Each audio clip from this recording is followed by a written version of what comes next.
Hi, my name's Stacey O'Byrne. I'm author of Secrets to Becoming a Master Networker and host of Sell Without Selling podcast. And if you want to learn how to define your best life and have the courage to live it, you should be listening to the More Than Corporate podcast with my dear friend, Amber Furman. Welcome to the More Than Corporate podcast, where we discuss finding fulfillment, defining success, and living your best life. There's no roadmap to success, no one-size-fits-all answer to fulfillment. I believe it requires us all to be vulnerable and authentic about what we want to accomplish and have the courage to step out of our comfort zone to chase our dreams. Keep listening to hear stories from inspiring people who make it their mission to live their best life every day. What's going on, everybody? Welcome back to another episode of the More Than Corporate podcast. Guys, I am so freaking excited. This is episode 100. I started this podcast last August, almost a year ago, and to think that I've made it to episode 100 is freaking amazing. And all of the really cool conversations that I've had along the way and the solo episodes that I've reflected on my journey and learned so much from. And it really has been an absolutely fantastic year and 100 episodes. So I'm going to be doing, for my solo episode on Friday, a recap of my favorite parts of the first 100 episodes of the More Than Corporate podcast. So be sure to tune into that this upcoming Friday. Today, I have a really exciting interview. I am so excited to release this as episode 100. My coach, my mentor, a really good friend of mine, Miss Stacey O'Byrne, is my 100th episode. And this interview was so much fun to do.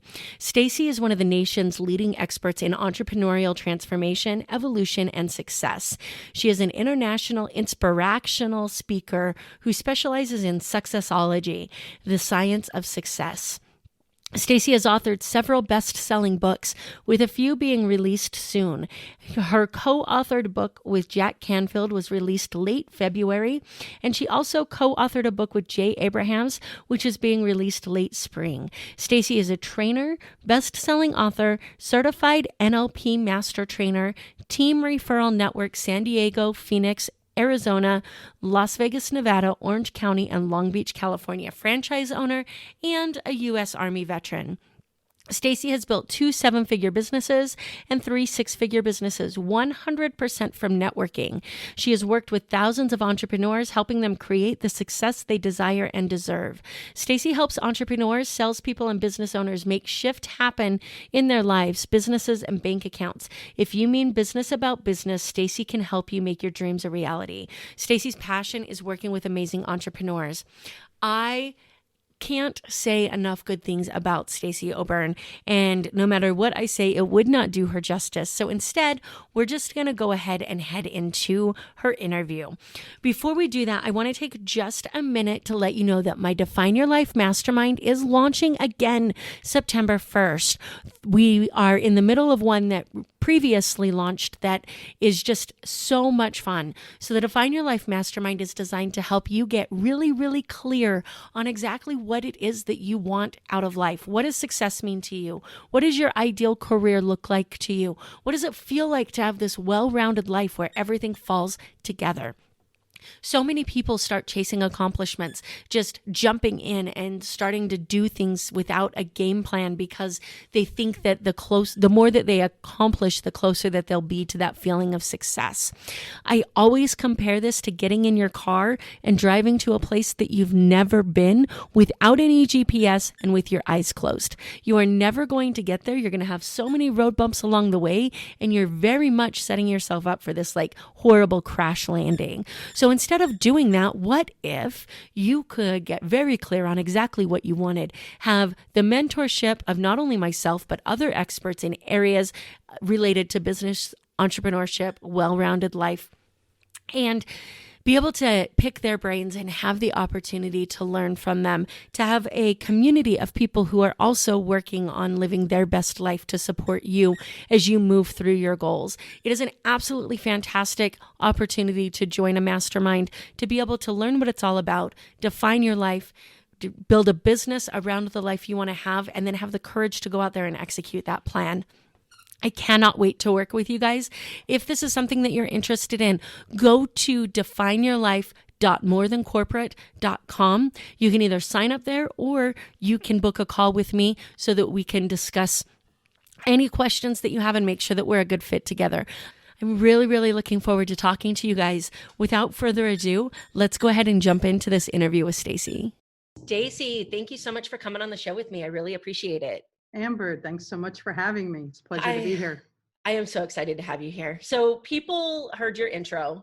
What they don't know from the intro is that you're kind of the mastermind behind my success, at least part of it. So I'm super excited for you to share some of your insight and impact the listeners the same way that you have me. So thank you for taking the time to be here.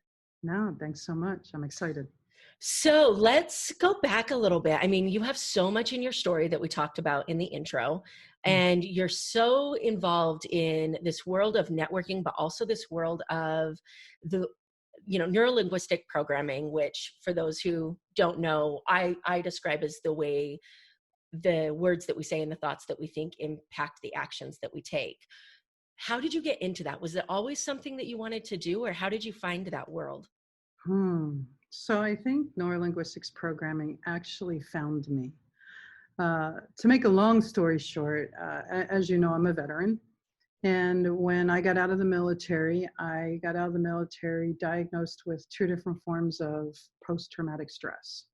And PTSD, both combat related and sexual trauma related, both really put me in a position to where I really didn't want to live anymore. Every day getting out of bed, I had to make a decision. Why not just end it today? And therapy wasn't working. Talk therapy wasn't working. Nothing was working. And I found myself one day in a sales training. And this trainer, everything they said just made me drop to my knees and bawl at a sales training. We're learning negotiations, communications, and closing, and I'm bawling my eyes out. And at break, he pulled me aside and we went outside, and he looked at me and he goes, "You're really in the wrong training right now." And I said, "No, I'm here to learn how to close." And he goes, "You have a lot of trauma in your life." And I said, "We all have baggage." And he goes, "No, I can tell you have PTSD." And I said, "Well, thanks for the diagnosis, but I've had it for a while." And after talking to him, I realized that everything he was saying, everything he was doing, everything he was communicating was all based off neurolinguistics programming, which is how you communicate with the unconscious mind. It's the science and study of human excellence. And because he was talking directly to my unconscious mind started responding. And because it was responding, it was pulling me in because it knew it needed to be heard. And that's where my journey started. And then it just grew and developed from there. My first training I was hook, line, and sinker in. And then as I started evolving and it started impacting me personally and professionally, I went bigger and I went deeper. And I ended up getting certified by 11 boards and becoming a master trainer in 7 boards, and swore I would never train neurolinguistics programming. And fast forward 11 years later, I'm still training neurolinguistics programming. Well, that's the role that I know you in, but I can't imagine a Stacey that doesn't want to train this, because I know how passionate you are about it now. And so to go back to a headspace where you didn't think this was going to be your future, it's one of the reasons that I love asking these questions, because I feel like sometimes we get lost. We feel lost in the fact that life's not turning out the way we want it to be, just to find out that it's turning out the way it's supposed to. Exactly. So I want to talk about something before we move on. I want to talk about something that you just said, because I think it's so powerful. You know, and the listeners know that as far as my story is concerned, I spent a lot of time in therapy. And then I found you and this training and ended up really dealing with the underlying issues. And I'm a huge proponent of therapy, but I'm also a huge proponent of understanding its role. Can you talk about what you meant when you said you went through a lot of therapy and then you found out that you were in the wrong class in this training, and without knowing you're not a therapist and that you're not licensed to diagnose, like what you think the roles are between therapy and NLP? I think they both have their place. I think for neurolinguistics programming, for me, it was very powerfully it was a very powerful foundation, both personally and professionally. I had the realization a long time ago that where I went, I followed. And everywhere I went, there I was. My behaviors, my patterns, my history, the way I showed up, the way I communicated with people, the way I continued to manifest lessons that didn't help me. And all NLP allowed me to do was not only talk differently with myself, also allow myself to talk differently with others so that I showed up differently to allow others to show up differently. And really, they never showed up differently. I just allowed myself to see them differently. It helped me learn that everything is really about me. Everything in my life, I make a choice whether or not to create, manifest good, create, manifest bad. Talk therapy has its place. By no means, as you said, I am not a doctor. I do not diagnose. I just know that history is a very powerful gift. We can either choose to enjoy it, unwrap it, use it to our benefit, or wear it to our detriment. Yeah, I definitely agree with that. And before we move on, you mentioned the unconscious mind. Can you explain to people the difference between the conscious mind and the unconscious mind before we go further into this conversation? Sure, absolutely. So our conscious mind is our conscious awareness. Our conscious mind actually controls 10% of our life. Unfortunately, it's arrogant enough to think it controls 100% of our life. Our unconscious mind runs 90% of our life. It has the blueprint to our body. Think about it. Who's beating your heart? Who's putting air in your lungs? Who's running the blood through your veins?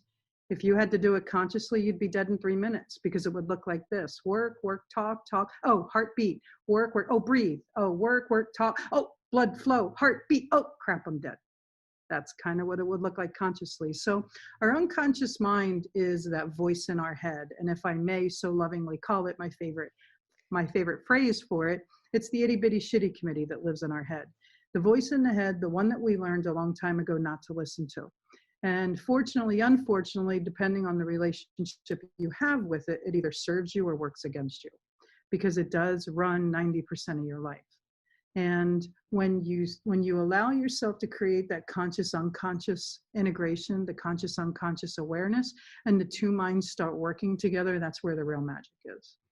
Yeah, I definitely agree with that. I think for me, one of the most important things was having that therapeutic experience before I started doing NLP training because I had learned how to handle my emotions. Mm-hmm. But if we're talking about the conscious and unconscious mind, we obviously know that change doesn't happen consciously. So I felt like I was learning how to handle emotions like this. Mm-hmm. I was putting a Band-Aid on it or wrapping up this like bleeding problem. Mm-hmm. But I wasn't actually stopping the bleed. And I feel like that's what NLP allowed me to do was once I had control over my emotions and I wasn't panicking and having anxiety attacks anymore and I could function, Mm-hmm. the NLP allowed me to go in and fix or deal with some of the underlying issues that were causing those things in the first place. Would you agree with that assessment of the difference between them? Yeah, I mean, I wholeheartedly believe in therapists and psychology and talk therapy. I think they have a beautiful place. I also think that it's important to know that when you're part of the problem, you can't be part of the solution. And my whole intention for starting my company, Pivot Point Advantage, and for stepping into training neurolinguistics programming was 100% for business purposes. I always wanted to avoid the personal transformation aspect. However, you heard me say earlier, where we go, we follow, and everywhere we go, there we are. So reality is the person serves the professional so that the professional can serve the personal. So I always tell people, you know what, the personal drives the professional so that the professional can serve the personal.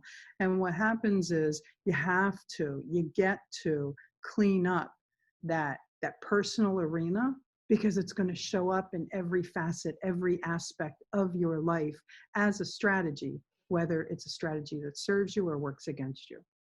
Yeah, I love that so much. And for anybody that's listening, we talk so much about being able to define your best life so that you can go out there and live it. And this is unfortunate. Well, I don't want to say unfortunately, this is one of the things that you get to do in order to be able to figure out what this means to you, what this life means to you.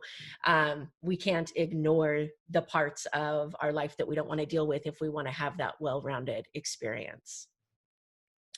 So you have your company Pivot Point Advantage, you have trainings for NLP, you do all kinds of amazing work in this area, but you also have just as big of a presence in the networking world. How did you find networking and how did that come about for you? So networking kind of found me too. I'm a serial entrepreneur. I mean, and that does not mean that I eat cereal for breakfast or every meal. It just means that I love diversification. So when I got out of the military and when I got out of corporate America, I had plugged into a very distressed printing company. And the owner of the printing company that I ended up partnering with was very bad with money.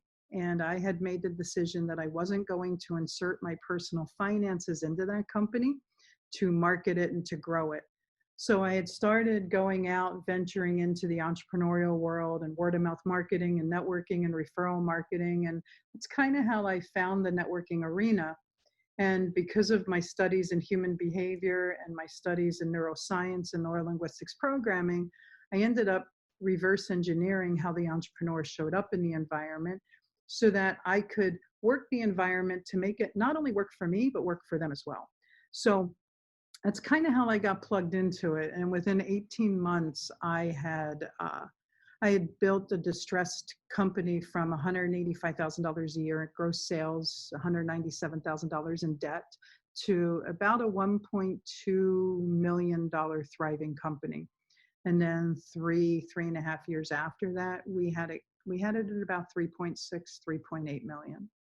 And then I crushed my hand with a 300-pound box, needed 7 surgeries to rebuild it, jumped into direct sales, started making about $30,000 a month in 2-3 months, and then started my training company because everybody kept coming up to me going, how are you doing this? What are you doing?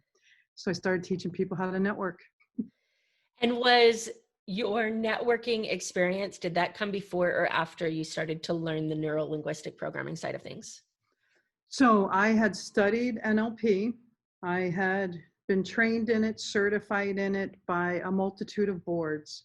Then got into the printing company, networked, hadn't trained NLP. Then got into direct sales, networked, grew that business, started studying NLP again. Then started my company Pivot Point, started training sales, leadership, communication, networking, still studying NLP, swearing I would never train NLP. You're a little delved in there for somebody who's not going to train it, right? I know, like that right? thing that's right in front of us that we can't admit. Uh-huh. I've never seen that before. Never been a part of that. Never. So I love asking this question to people that are in the networking world, because I think the rest of us, we kind of think of networking as this like stuffy boardroom where people go and throw around business cards. And while business cards are a part of networking, it's so much more than that. So to you, when you think about networking, what do you think about? Leverage and reciprocity. So love it. Go ahead. I love that I was just going to say, I love that you put those two together. So I'm sorry, go ahead and finish. So for me, so when I was in corporate America, because I know your podcast more than corporate, right? When I was in corporate America, networking was, we would go to customer parties. We would get all the competition drunk. We would find out who the top performers were, get them even more drunk, offer them jobs. They'd go up to their boss, quit, then come work for us. It was beautiful strategy. Business always grew. So when I left corporate America and started venturing into entrepreneurism and started ending up in these networking environments, I couldn't figure out where the bars were. I was like, why is there no alcohol here? And somebody walked up to me and they're like, well, it's because it's a professional environment. And I just sat there scratching my head like, what I was in before wasn't. I was really confused. The one thing that I learned very quickly, remember I studied human behavior for a very long time, was that I always felt like I was walking into a poker room. People were just dealing out cards, and some people were like those peepers that walked around in jackets, the flashers, and they would just flash their jacket and go pick a card, any card, and they'd be like jacks of all trade and masters of none, and you never knew what was under the coat. While others would net sell, net desperate, net communicate, net beg, net vomit. They would do everything but network and net connect. And I found out that when you really showed up and really utilized the environment to sift and sort, because that's all those environments are. Those environments are like fishing nets that you get to throw your net out, meet as many people as possible, sift and sort, potential power partner, not potential power partner, potential referral partner, not potential referral partner. And as you sifted and sorted, you kind of started finding the diamonds in the rough. See, because I'm going to lovingly say there's a couple different types of people that show up there. You have your entrepreneurs who are truly dedicated and get leverage and get reciprocity. And then you have your entrepreneurs that are just desperate and they show up and throw up, or they spray and pray. And for me, networking is all about utilizing your social currency and deploying it out so that it nets in net currency. Yeah, that's a super powerful way to describe it. And can you talk about, you said networking and net connecting. Can you talk about the difference between those two? Absolutely. So, when we go to events, the sole purpose there is to meet as many people as possible in that environment and invest anywhere from like 3 to 5 minutes per person. So you're kind of, I'm gonna lovingly say coin collecting, center of influence networking. You're coin collecting while you're there, and you're just kind of sifting and sorting. How do they look at networking? Were they interested in me? Did they talk to me? Did they communicate? Was there eye contact? Were they professional? Are they in an industry where there's potential reciprocation, alignment, and congruency? Do they share similar values to me? See, all of that is where we go in and we're working the room, right? We're connecting with people. The real work happens when we leave there. That's where networking really happens, because then we take those connections, the net connections, we take those and we start applying the work, the follow-up, the appointments, the getting to know each other, the building the like and the trust factor, seeing if the referability is open from a two-way street, and that they really get it and they're not just, you've met those people, the people that have those hidden agendas that the second you say something, they go right for the throat to sell you. Those aren't people I want to connect with, because if they're going to do it to me, who has a database of 40,000 people that I can open up to people, then they're going to do it to someone else. And reality is, you're just a mere reflection of me, and I'm going to protect my image because I've invested an immense amount of resources to develop that likability factor within my database. So I net connect so that I can network. I really like that you described the difference between those, because I certainly didn't understand the difference when I started networking. And I know when I started, because there's always that learning curve, I thought that meeting that I was going to was networking. And what I realized is that the amount of people that are actually willing to follow up is a small percentage of the people that's actually in that room. And there could be a lot of, sorry about that. There could be a lot of different reasons for that. And it could be, lack of knowledge, or it could be that they fall in one of those two categories that you described, and that they're just in that room. But it took me a long time to realize that the networking and the value was actually in that follow-up. And then when I realized that I had a hard time doing it because of my perceptions of being shy? Do I have any value to them? So for that new networker that's out there, my traffic is going crazy today. For that new networker that's out there that is going to these events and isn't really sure what to do afterwards, what is a simple tip that you have for them for how they can get the most out of a networking event? So that's a really good question. And I'll share with you that it falls back to what I wrote in my book. And a lot of entrepreneurs carry their business cards. I don't. I carry what I coined in my book as my cart. So the C is for congruency.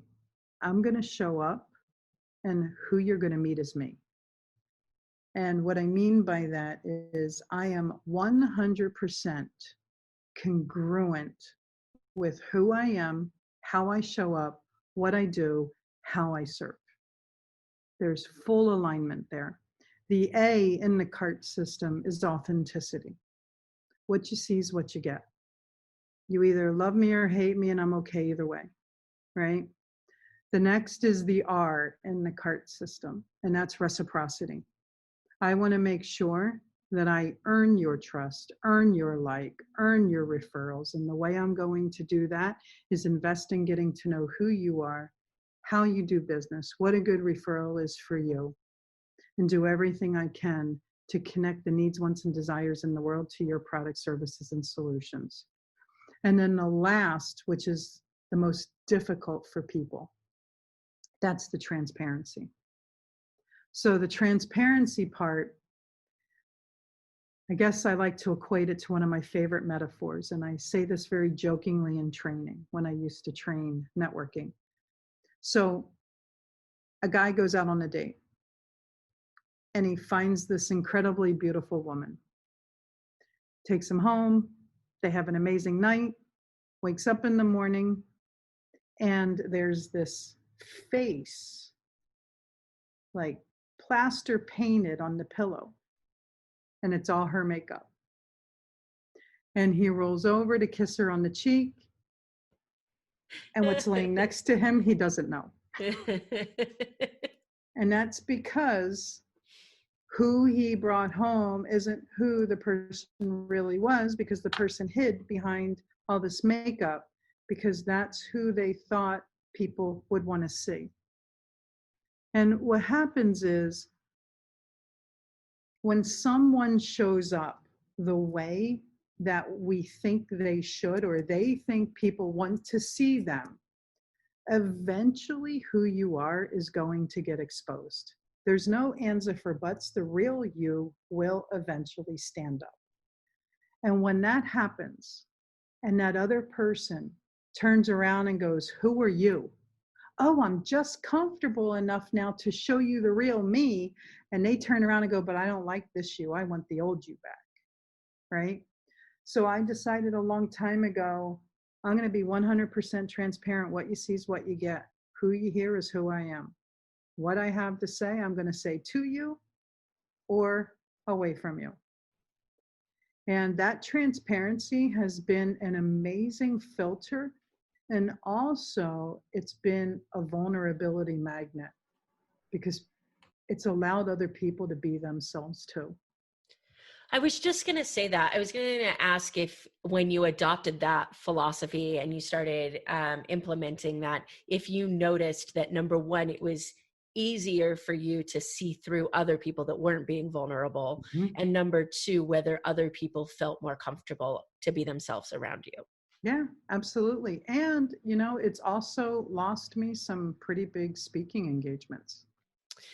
Yeah, I think that when we're stuck in this entrepreneurial world, you know, most of the people that listen to this podcast are either in a 9-to-5 trying to figure out how they can get into their own business or a side hustle, or they're just starting things out.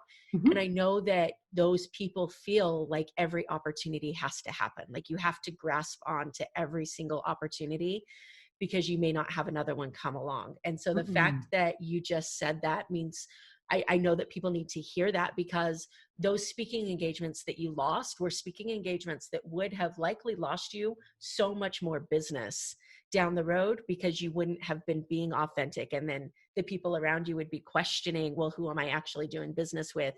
Which one is it? Like, it's not just that speaking engagement that we lose. It's the people that we're attracted to who we are, which I think is so powerful for anybody that's in business to remember. You know, it's funny. I was told one time that I had to wear a dress on stage, and I laughed and I said, I look like a friggin' drag queen. You're out of your mind. It's not going to happen. I'm a tomboy. I'm androgynous. What you see is what you get, and this is who I am, and I'm not going to be anything other than that. And it would be totally unfair to your audience for me to be inauthentic when I'm up there talking about authenticity. Yeah, I love that so much. And I went through a similar thing when I started my law firm, because my law firm is very casual. I wear jeans to work every day. And I had so many people come to me and say, don't you think that they want to hire an attorney that looks like this? And I'm like, well, if that's what they want, then they should go hire an attorney that looks like that. Because that's not me. And I'm not going to show up as somebody to get them to sign a retainer and then have them come back in 2 months to meet with me and find out who I really am. Exactly. Because then you just end up like, for anybody that's just starting business, refund processes suck. So just avoid that completely.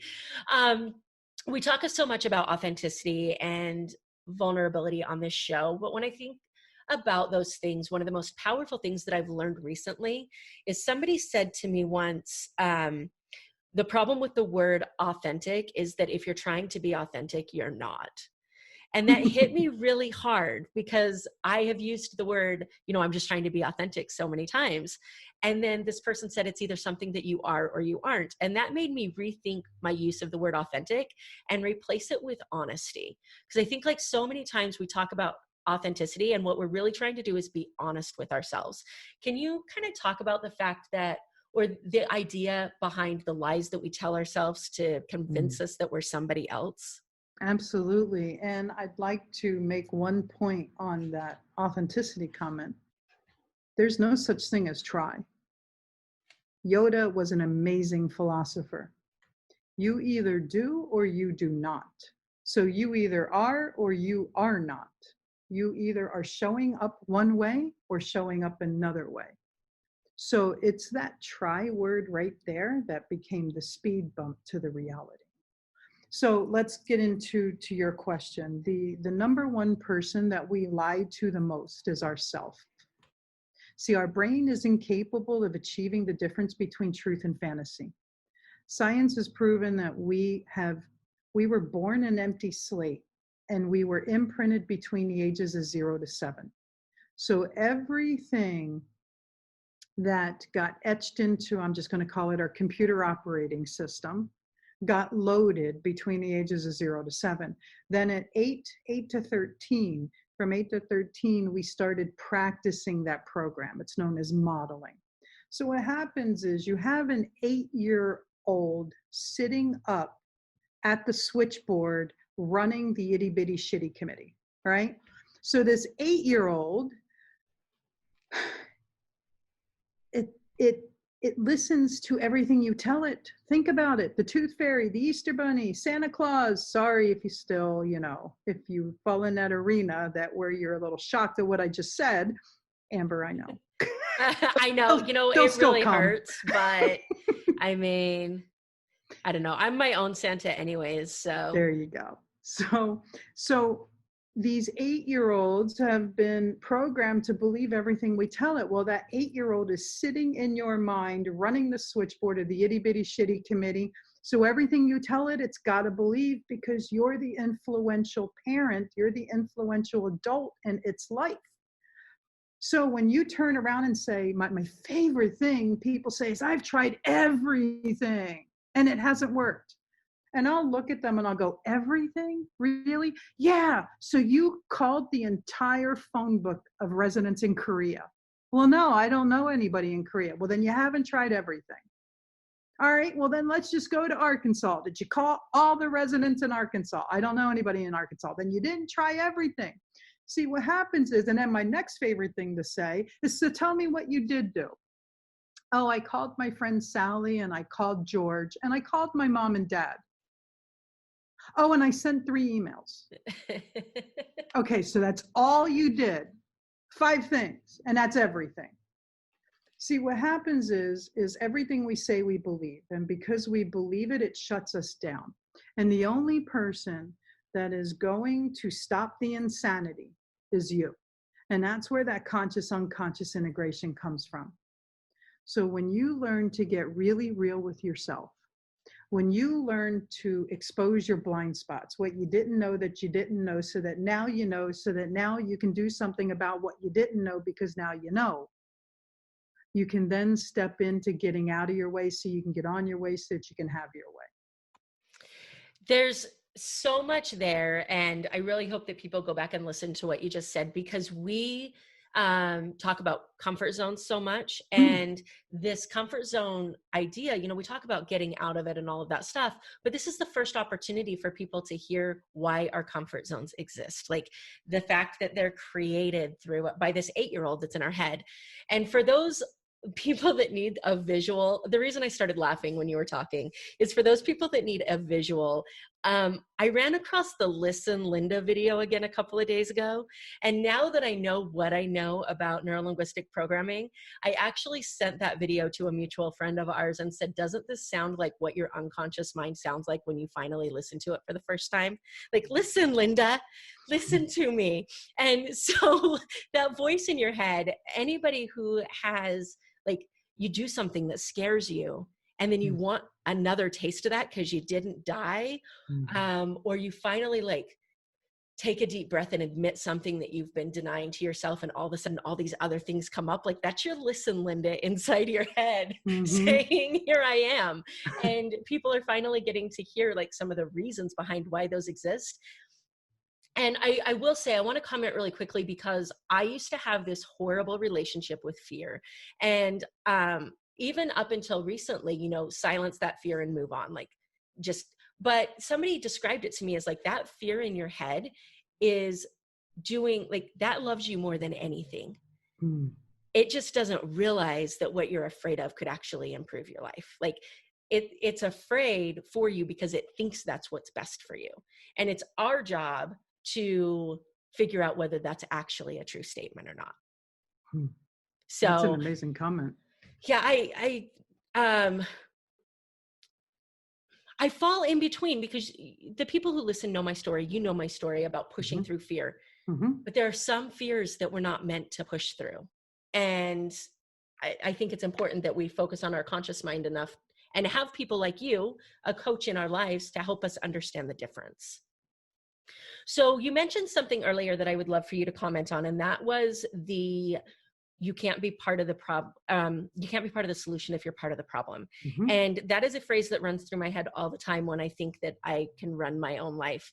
Can you talk about that just a little bit? Yeah. So what happens is change doesn't happen at a conscious level. Change only happens at an unconscious level. And what's really ironic about it, change happens in a second. And it's the second you decide to allow it to happen.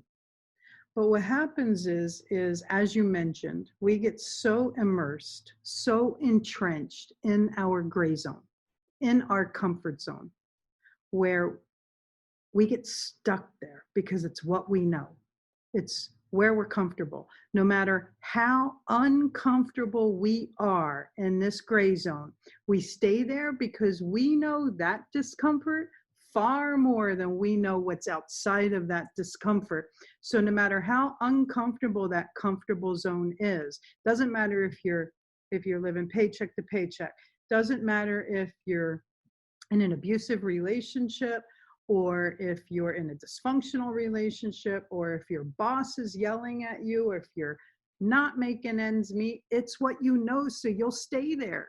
You won't leave it to go change. Because what's outside of that zone, what's outside of that circle is the unknown. And that unknown is so uncomfortable because we don't know if it's good or bad, so we stay where we are. And what happens is we start playing games with ourselves to keep ourselves there, to convince ourselves that's better than what's outside of there. That's such a great explanation. So I know that you have a ton of resources for people out there, starting with the networking. I know that you have a few books out there. One of my favorites is The Secrets to Becoming a Master Networker. If people want to pick that up, where can they track that down? Yeah, so it's two places. It's on Amazon, Secrets to Becoming a Master Networker. I was very blessed to have a dear friend of mine, Les Brown, write the foreword. Les actually is a very large reason why my career catapulted the way it catapulted. He offered to write the foreword to my book. He exposed it out to his entire community. We sold 30,000 books, became an international bestseller. So it is up on Amazon, both in paperback and Kindle, and it's also available on my website at pivotpointadvantage.com. Awesome. And then I highly recommend that anybody who's listening to this reach out to you if they have any interest in the neurolinguistic side of things. And I don't want to go too far into other programs because well, I'm a lawyer and I know what happens when you do that. But I would just encourage people to make sure that what they're using is a reputable source. And I know that you are one. So anybody who is thinking about wanting to know more about NLP, I would highly encourage that they contact you. And how can they do that if they want to know more? Sure, absolutely. So my website is pivotpointadvantage.com. All words, pivotpointadvantage.com. There's information on my website about our trainings. And if you want to schedule a call with me, you can go to pivotpointadvantage.com/talk-to-Stacey, pivotpointadvantage.com/talk-to-Stacey, and that'll send you over to schedule a 15 or 30-minute call with me. Love it. So before we move on to the success side of this podcast, I know that you have a really cool new project in a podcast of your own that you're starting. Is it how to sell without selling or just sell without selling? Sell without selling. Sell without selling. Can you talk about the inspiration behind that a little bit? Yeah, absolutely. So, I hear all the time, I'm not good at sales, or sales is hard, or I can't sell, or the sales process makes me uncomfortable. I hear that from entrepreneurs, mainly from sales professionals who can't make it work, or from business owners who refuse to admit that they're actually salespeople. And I hear it a lot from women entrepreneurs, immensely, that they're not good at sales, or they're not comfortable with sales, or they're not good at closing, or fill in the blank, whatever. I've mastered the science of success and of selling from the sole pretense of I never sell, people always buy. As a matter of fact, I've had people get very frustrated with me because I wouldn't talk to them about my products. And finally, I had someone slam the table and say, darn it, are you going to tell me what your product is? Because I'm already buying and I don't even know what it is. And I looked at them and I just kind of smiled. So I kind of went into it. I don't sell. I don't. It doesn't mean that I'm not good at sales, because I'll tell you, my closing ratio is 88%. And the average salesperson closes 10% of the sales just because there's a need, want, and desire. A well-trained salesperson closes 30% of their sales because they're really good at the ninja negotiation techniques. I close 88% and I never sell. I think that there's so much that people can learn from your podcast, and I'm super excited to check it out myself, because anytime I can tap into your brain for any amount of time is time well spent. Most of the time, I think there's some things. Sometimes I don't want to know how Stacey's brain works, but in the selling side of things, I do for sure. I think that it really hits home when you talked about the fact that people say, I don't know how to sell, because the wake up call for me when I decided to become an entrepreneur was, I've been selling my whole life. Like, I've had to sell myself to businesses, jobs, colleges, we've been convincing people to do things our entire life. And the how to sell without selling, I think, is super powerful, because it really highlights to me the fact that it's not a sales, because I think we get that nasty, gritty taste in our mouth when we hear the word sales. It's an exchange of value and services. I have something that will improve your life. and you have something that I want that's normally green and has dollar signs on it, in exchange for that. Or maybe you have a connection that I want, or, there's so many different ways than that can be arranged, that transaction, but it's not selling as much as it is an exchange of value. It's an exchange of energy. Absolutely. Perfect. So your podcast, by the time this launches, will be out. Where can people track that down? Everywhere, anywhere podcasts are, Spotify, iTunes, you name it, it's going to be on every platform.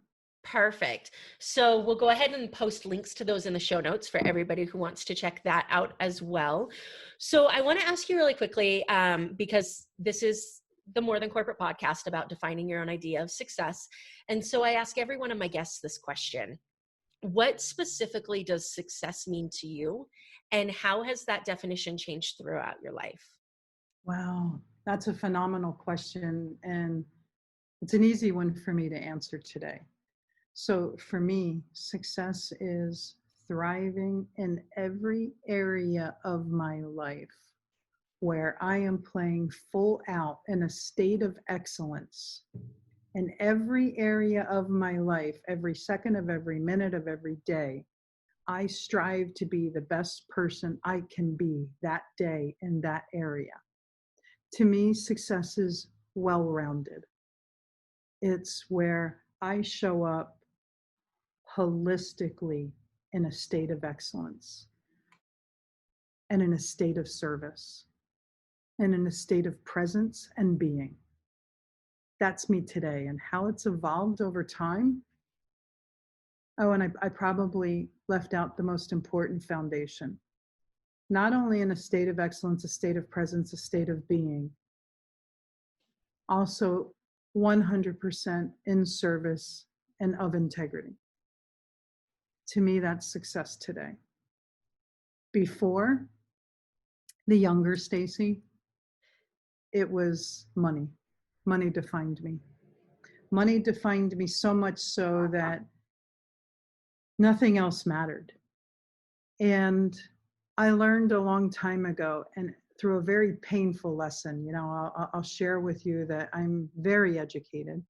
I have my degrees, I have my certifications, and I also have a $1 million PhD from the School of Hard Knocks. And that 7-figure printing business that I built, my partner lovingly showed up the best way that he knew how to show up, and left me with 16 cents in the bank and turned around and sued me the very next day. And I found myself defending myself in federal court for being embezzled from someone who clearly just deployed that as a lifelong strategy. And it pushed me into bankruptcy, where all my life, my net worth determined my self-worth. And I remember sitting in bankruptcy court with my head down, and my bankruptcy attorney patting me on the knee and said, "Look, this court system is here for people like you. You'll get through this. It's not your fault this happened. Get the lessons from it. There are people in here that are in here every 5 years. The system wasn't built for them. The system was built for you. How much money you have in your bank isn't who you are. This has given you the chance to find out who you really are." And I looked up at him with tears in my eyes.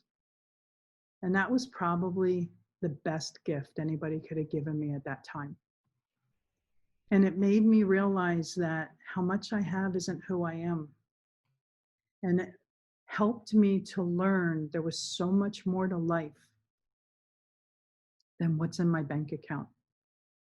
And the day that I started loving myself for who I was, it allowed me to show up and love others for who they are. And then my definition of success kind of evolved as I transformed. And then as I transformed, the definition evolved, which then transformed what success meant to me, which then allowed me to evolve. And it became this ever-evolving cycle And now I get to show up in a space of service to help people realize your net worth doesn't define your self-worth. Your self-worth defines your net worth. I love that so much. There's so many powerful things in there for people to take. And what was coming to me while you were talking was the fact that this is like a culture that, especially throughout our education system, we're kind of drilled into. Like, we're all trying to get into a career so that we know how much money we're going to make. And there is, this monetary side of things, as in you need to be able to take care of yourself. Of course. But I don't necessarily think that the fulfillment side of that is talked about enough in those early ages. And I made this comment to somebody the other day, and they brought up the very, very good point that I feel like I need to make here, that we probably wouldn't listen anyways. If somebody tried to start talking to us at like 12 about fulfillment, we would probably be like, why do I need that? Like, I just need money. Which I think is what's so powerful about your story and your answer to that question is, we all have to learn that money doesn't define us in our own way. And as much as somebody else's story would try to tell us that, unfortunately, we have to live it, no matter how many times we hear it. Yeah. Yeah. It's pretty cool because my daughter works for the company now, and we bought these amazing wall arts from a company called Iconic.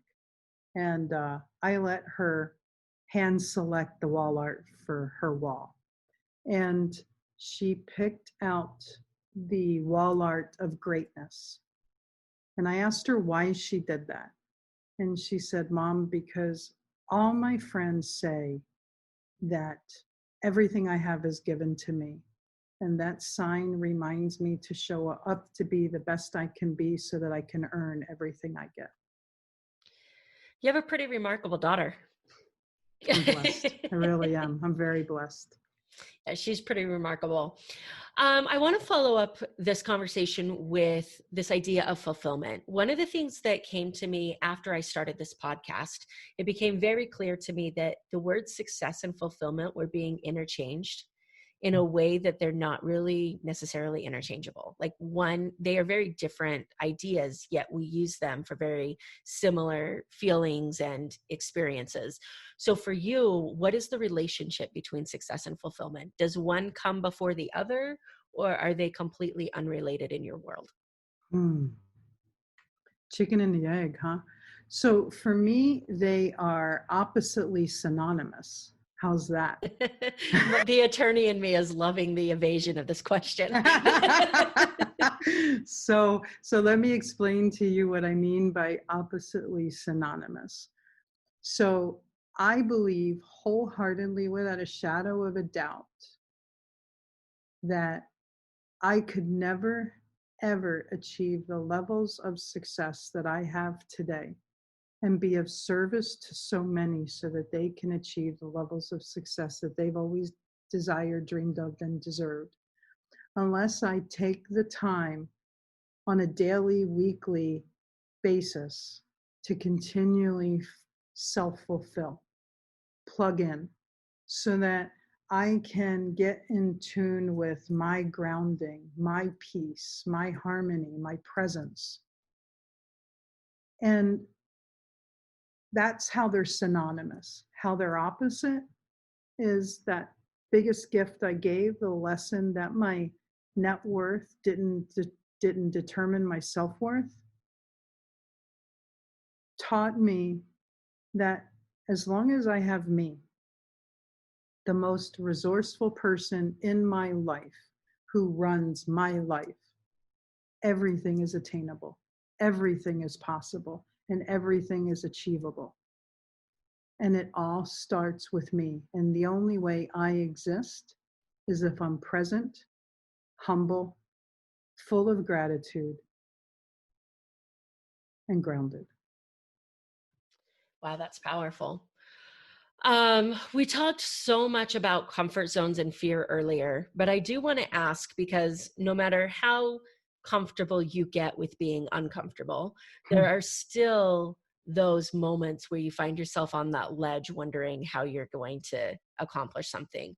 When you find yourself there, what do you how do you push yourself out of that? Like, how do you ground yourself and remind yourself that you need to keep moving forward? So, you know me well enough to know that I don't think there's a day that I'm comfortable. Yes. And because of that, I'm very comfortable being uncomfortable. And it allows me to push the boundary even more, to the point where I sat on a television interview with ABC, NBC, CBS, Fox. And I remember being in the green room, pacing, going, what is it that I have to say that these people could possibly want to hear? And then I stopped. And then I reminded myself, I'm here because there's one person that needs to hear me. And this is far greater than me and far smaller than me. And for that reason, as long as I show up 100% of service and 100% presence, it really doesn't matter. And yeah, anytime I go out on stage, your podcast, starting my own podcast, that itty bitty shitty committee just fires every button. And I remember something I learned in the Army. It reminds me I'm alive. And that's a beautiful gift. Wow. Yeah, that's a powerful statement. Like, if we never felt that, like, are we really living our life at all? And for those aspiring speakers that are listening, those people that are starting a blog post, are starting a podcast, are out there starting to get their message out. Remember what Stacey just said. Like, every time you're in that position, whatever platform you're on, you were chosen in that platform for a reason. And you don't have to impact 1 million lives. You only have to impact one. And I think that that's a super powerful thing. Like, one person needs to hear your message, and that takes a ton of pressure off. That's super, super amazing. As far as your podcast is concerned, what impact, I guess, are you most excited to make with your podcast?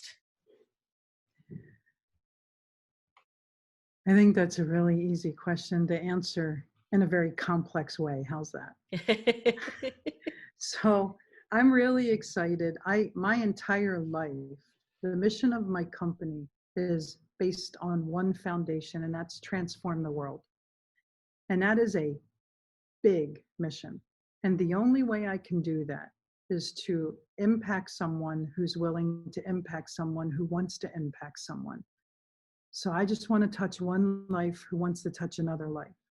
I say all of that to say, I want to help people shift their mindset. I want to help people shift their life and their results.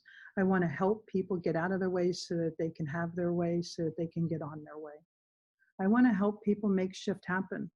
I want to help people live their most excellent life. It's a super powerful mission, and an impact that I'm sure that you will make in more than one person's life. I really appreciate you taking the time to come on. I think that this has been such a valuable interview for so many different people that are listening. Before we wrap up, I would love to lighten the mood a little bit and let everybody get to know you with a quick random round. Are you okay with that? I'm fine with that. All right. If you could have any profession other than what you're currently doing, what do you think it would be fun to attempt? Professional poker player. Okay. I think there are some professional poker players that would have a run for their money. If you could time travel, where would you go and why? Oh, wow. I think I'd want to go back to the days where Tesla and Edison existed and just really get in their heads. A lot of knowledge there. Phenomenal innovators. Yeah, that's awesome. And so much too of, like, we have innovators now that are doing amazing things, but our world is so amazing that we're just waiting for that next thing to come out. To be back then where people thought they were crazy for what they were doing, and yet they still pushed through. Yeah, they did. I mean, they were frowned upon. They were accused of being witches, and they were just way ahead of their times. Incredible people. Absolutely. Books, do you like listening to them or reading them? Both. So I'm a very visual person. So when I drive or travel, I like to really listen to a lot of audibles, a lot of podcasts. However, I am a content geek. I have over 1,000 books on my Kindle, probably about 2,000 books in my library, and about 700 on my Audible. So just a little bit, just a little library. Yeah, just a little one. I try to digest 7 to 10 books a month. Okay. What book do you think you've recommended to people the most? Oh, wow. Book I recommended to people the most would have to be, there's so many of them. Probably The Purple Storm. No, I lied. I was going to say Robert Kiyosaki, but it isn't. Peaceful Warrior. Oh, see, Peaceful I haven't Warrior. read that book yet, but I did watch the movie, and the movie's super powerful. And I normally connect with books more than movies. So I have the book. I just haven't read it yet. Thank you for reminding me I bought that book. All three of them are good. So Way of the Peaceful Warrior, Journey of the Peaceful Warrior, and then Journey with Socrates. Phenomenal books. Love it. Yeah. Morning routines. I have recently discovered that they are not optional if you want to have a successful day. Do you have one? And if so, what does that look like for you? Yeah. So I typically wake up at about 4:30, 5 o'clock. I will meditate for about 10 minutes in bed. And then I roll over. I'll read for a half hour. Then I get up. I work out. After I work out, I meditate again, and then I start my day. I like it. And I like the simplicity of it, because I feel like so many people feel like they need to add 27 things to their morning routine in order to make it successful. I mean, someone could be the person talking. So just saying, just throwing that out there before you get a chance to. So I love how simple it is. That'll be on Monday's call. Yes. All right, last question, because I am a music nerd. Do you have a pump-up song that you listen to? I know it probably changes a ton, but what are you listening to now that kind of gets you motivated and gets you out of bed? So there's 3, and all 3 determine what mood I'm in. So when I want to stand in my empowerment, I listen to Champion from Carrie Underwood. When I just want to be a badass, I listen to Legendary. When I want to be reminded that who I am is the most important thing in the world, I listen to This Is Me.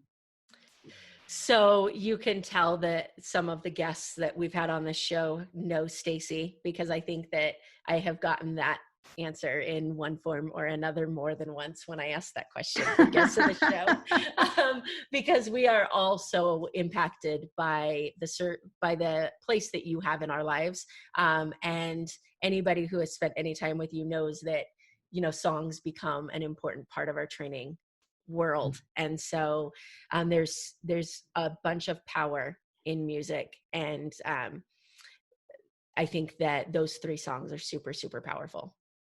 They mean everything to me. I love it. Well, again, I really appreciate you taking the time to come on the show with us. One more time, for those who did not catch it earlier, if people want to connect with you, what is the best way for them to reach out to you? Absolutely. So they can jump on my website to schedule a 15-minute call with me at pivotpointadvantage.com/talk-to-Stacey. That's pivotpointadvantage.com/talk-to-Stacey. And if you want to join our Sell Without Selling community on Facebook, just hop over to Facebook, and it's Sell Without Selling community on Facebook. Perfect. And again, we'll throw those links in the show notes so you can have easy access to those. Thanks again, Stacey. I really appreciate your time. It's been amazing. Amber, thank you. Thanks so much. Thank you so much for tuning into this episode of the show. I hope that something that was said resonated with you or provided value to you in one way or another. I'd love to hear more about your thoughts on the show. You can reach out to me on Facebook or Instagram at Amber Furman. Also, I've created a Facebook community for followers of the show to interact with me and other members of the community. You can find that on Facebook at More Than Corporate. So go ahead and join that group if you'd like to stay up to date on podcast happenings and meet some really cool people. Again, thanks so much for tuning in.